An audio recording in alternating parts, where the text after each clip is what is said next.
Guys, welcome back to my YouTube channel. ഞാൻ ഇന്നൊരു ചട്ടിച്ചോറാണ് set ചെയ്തെടുക്കാൻ പോകുന്നത്. അപ്പോൾ അതിൻ്റെ റെസിപ്പീസ് എല്ലാം ഒന്ന് നമുക്ക് നോക്കിയാലോ. ആദ്യമായിട്ട് മോരുകറി ഉണ്ടാക്കാൻ പോവാണ്. കുറച്ച് തൈരും വെള്ളവും കൂടെ മിക്സിക്കകത്തിട്ട് നന്നായിട്ടൊന്ന് ബ്ലെൻഡ് ചെയ്തെടുക്കണം. അതിനുശേഷം കടുക് വറുക്കാനായിട്ട് എണ്ണ ഒഴിച്ചു. വെളിച്ചെണ്ണയാണ് ഞാൻ ഒഴിച്ചത്. കടുകും ഉലുവായും ചെറുജീരകവും ഒരു പച്ചമുളകും ഒരു വറ്റൽമുളകും കുറച്ച് കറിവേപ്പിലയും ഒക്കെ ഇട്ടൊന്ന് കടുക് വറുത്തെടുക്കുക. അതിലേക്ക് കുറച്ച് വെളുത്തുള്ളിയും ഒരു കുഞ്ഞു കഷ്ണം ഇഞ്ചിയും കൂടെ അരിഞ്ഞത് ചേർത്ത് നന്നായിട്ടൊന്ന് സോട്ട് ചെയ്യുക.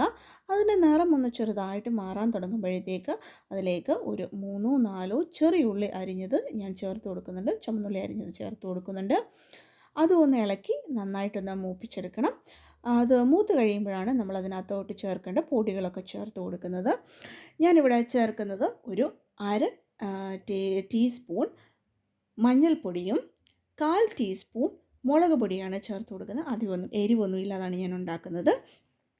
അതും ഒന്ന് ഇളക്കി കൊടുത്ത് ആ ഒരു പൊടികളൊന്ന് ചൂടാകാൻ തുടങ്ങുമ്പോഴത്തേക്ക് അധികം കരിഞ്ഞു പോകാതിരിക്കാൻ വേണ്ടി കുറച്ച് ചൂടുവെള്ളം ഞാൻ ചേർത്ത് കൊടുക്കുന്നുണ്ട്.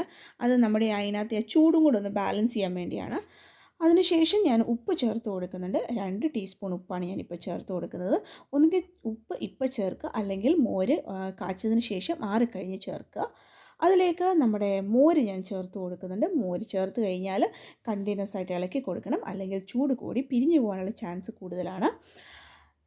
ഇത് നന്നായിട്ടൊന്ന് ഇളക്കി കൊടുത്തു കഴിഞ്ഞ് അതിൻ്റെ ചൂട് ചെറുതായിട്ടൊന്ന് ചൂടായാൽ മതി. അപ്പം തന്നെ നമ്മുടെ മോര് റെഡിയാവും.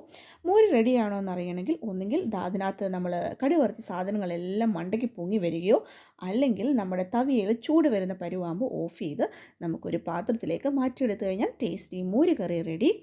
അടുത്തതായിട്ട് ഞാൻ സെറ്റ് ചെയ്തെടുത്ത് നേരത്തെ കുതിർത്ത് വെച്ചിരുന്ന വൻപയർ ഉപ്പും മഞ്ഞൾപ്പൊടിയിട്ട് നന്നായിട്ടൊന്ന് വേവിച്ചെടുത്തു. നല്ല ഞെങ്ങ് വരുന്ന പരുവം വരെ വേവിച്ചെടുത്തു. നല്ല ഞെങ്ങ് വന്ന് വെന്ത് കിട്ടിയിട്ടുണ്ട് വൻപയർ. ഇനി അരപ്പിന് വേണ്ടി വേണ്ടത് കുറച്ച് തേങ്ങ എടുത്തു. അതിലേക്ക് 2 പച്ചമുളക് ഇട്ടു.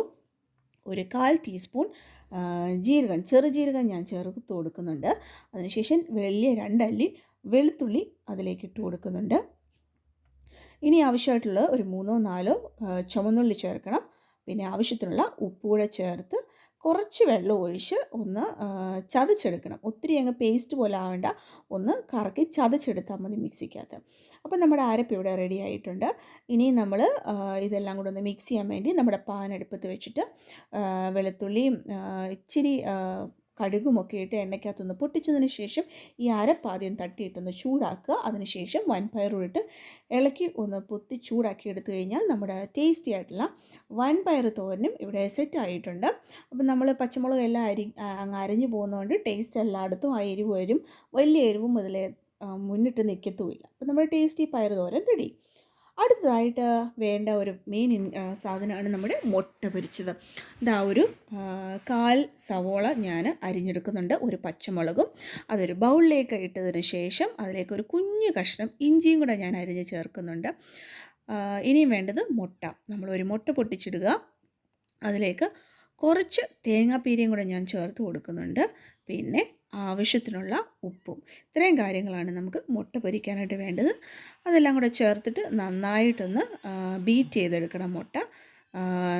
അതിന് ശേഷം ഇനി പൊരിക്കാനായിട്ട് വേണ്ടത് എന്താണ്, നമ്മുടെ പാൻ അടുപ്പത്ത് വെച്ച് ഒന്ന് എണ്ണ സ്പ്രെഡ് ചെയ്ത് കൊടുക്കുക. അതിൽ ചൂടായി കഴിയുമ്പോൾ നമ്മുടെ ബീറ്റ് ചെയ്ത മുട്ട അതിലേക്ക് ഒഴിച്ച് നന്നായിട്ടൊന്ന് സ്പ്രെഡ് ചെയ്ത് കൊടുത്ത് അടച്ച് വെച്ച് ഒരു ഭാഗം ഒന്ന് വേവിച്ചെടുക്കുക. അതിന് ശേഷം മറിച്ചിട്ട് മറുഭാഗവും റെഡിയാക്കി എടുത്തു കഴിഞ്ഞാൽ ടേസ്റ്റി മുട്ട പൊരിച്ചത് ഇവിടെ റെഡിയായിരിക്കുന്നു. അപ്പോൾ മുട്ട പൊരിച്ചതുണ്ടെങ്കിൽ ഒരു തേങ്ങാ സംബന്ധി നമ്മുടെ ചട്ടിച്ചോറിന് അനിവാര്യമായതുകൊണ്ട് ഒരു മിക്സിയുടെ ജാറിലേക്ക് തേങ്ങ ഇട്ട് കൊടുക്കുന്നുണ്ട്. കുറച്ച് ഇഞ്ചി അരിഞ്ഞ് ചേർക്കുന്നുണ്ട്. 2 വറ്റൽമുളക് ചേർക്കുന്നു. അതിനുശേഷം ഒരു കുഞ്ഞ് പീസ് നമ്മുടെ പുളി ഞാൻ ചേർത്ത് കൊടുക്കുന്നുണ്ട്. ഉപ്പ് ചേർക്കുന്നു. ഒരു 3-4 ചുമന്നുള്ളിയും കൂടെ ചേർത്ത് കൊടുത്തു കഴിഞ്ഞാൽ നമ്മുടെ സമ്മന്തിക്ക് വേണ്ട മെയിൻ കാര്യങ്ങളെല്ലാമായി ഇനി നമുക്ക് മിക്സിക്കകത്തിട്ടൊന്ന് അരച്ച് ഉരുട്ടിയെടുത്താൽ നല്ല ടേസ്റ്റി ആയിട്ടുള്ള പുളിയും എരിവുമൊക്കെ ഉള്ള തേങ്ങാ സമ്മന്തി ഇവിടെ റെഡി ആയിട്ടുണ്ട്. പിന്നെ വികാരമായിട്ടുള്ള മത്തി പൊരിച്ചത് നമുക്ക് മീൻ വറുത്തത് നമുക്ക് ഒഴിച്ച് കൂടാൻ പറ്റാത്ത കാര്യമാണ് ചട്ടിച്ചോറിൽ. അതിനുശേഷം മെഴുക്ക് പുരട്ടി പൊതിച്ചോറാണെങ്കിലും ചട്ടിച്ചോറാണെങ്കിലും മെഴുക്ക് പുരട്ടി എപ്പോഴും അത്യാവശ്യമാണ്. അതിൽ നമുക്ക് ഉരുളക്കിഴങ്ങ് മെഴുക്ക് പുരട്ടി എപ്പോഴും ഒരു മുൻപന്തിയിൽ നിൽക്കുന്ന കാര്യമാണ്. അപ്പോൾ ഉരുളക്കിഴങ്ങും പിന്നെ കുഞ്ഞുങ്ങൾക്ക് രാവിലെ കൊടുത്തതിൻ്റെ ബാക്കി ഒരു ക്യാരറ്റും ഉണ്ടായിരുന്നു, അതും ഇട്ട് ഒരു മെഴുക്ക് പുരട്ടി സെറ്റ് ചെയ്തെടുത്തു. അപ്പോൾ നമുക്ക് ചട്ടിച്ചോറ് റെഡിയാക്കിയാലോ. ദാ ചട്ടി വെച്ചു, 3 തവി ചോറ് ഞാൻ ഇട്ട് കൊടുക്കുന്നുണ്ട്. അതിനുശേഷം നല്ല കുറുകിയ മോര് അതിൻ്റെ മണ്ടയ്ക്കൂടെ ഒഴിച്ചു. ഒരു സൈഡിൽ ദാ വൻപയർ തോരൻ വെച്ചു. അതിനോട് ചേർന്ന് നല്ല മഞ്ഞയും ഓറഞ്ചും കളറിലുള്ള നമ്മുടെ ടേസ്റ്റി ഉരുളക്കിഴങ്ങും ക്യാരറ്റും കൂടെ ചേർത്ത് മെഴുക്കുരട്ടി വെച്ചു. പിന്നെ നടുവിലേക്ക് മെയിൻ താരമായ നമ്മുടെ മത്തി നമ്മൾ വെച്ച് കൊടുക്കുകയാണ്. ഒരു സൈഡിലേക്ക് ഒരു ഉരുള തേങ്ങ സമ്മന്തി വെച്ചു. പിന്നെ നമ്മുടെ മുട്ട പൊരിച്ചത് ഒരു സൈഡിലേക്ക് വെച്ച് കൊടുക്കുന്നുണ്ട്. പിന്നെ നമുക്കൊരു ടേസ്റ്റിന് വേണ്ടി ഒരു ചെറിയ കഷ്ണം മിക്സഡ് പിക്കിളും കൂടെ ഞാൻ വെച്ച് നമ്മുടെ ചട്ടിച്ചോറ് ഇവിടെ സെറ്റാക്കി എടുത്തിട്ടുണ്ട്. അപ്പോൾ എല്ലാവർക്കും ഇഷ്ടപ്പെട്ടു എന്ന് ഞാൻ വിശ്വസിക്കുന്നു. അപ്പോൾ നിങ്ങൾക്ക് ചട്ടിച്ചോറ് ഇഷ്ടപ്പെട്ടു എന്ന് വിചാരിക്കുന്നു. നിങ്ങളുടെ വലിയൊരു അഭിപ്രായങ്ങൾ കമൻസായിട്ട് അറിയിക്കുക, ഷെയർ ചെയ്യുക, സപ്പോർട്ട് ചെയ്യുക. ഇതുപോലെ നല്ല നല്ല വീഡിയോസ് ഉടനെ വരുന്നതായിരിക്കും. അപ്പോൾ ഇനിയും അടുത്തൊരു വീഡിയോയിൽ കാണുന്നവരെ എല്ലാവർക്കും നല്ലൊരു ദിവസം ആശംസിക്കുന്നു. Love you all and bye bye.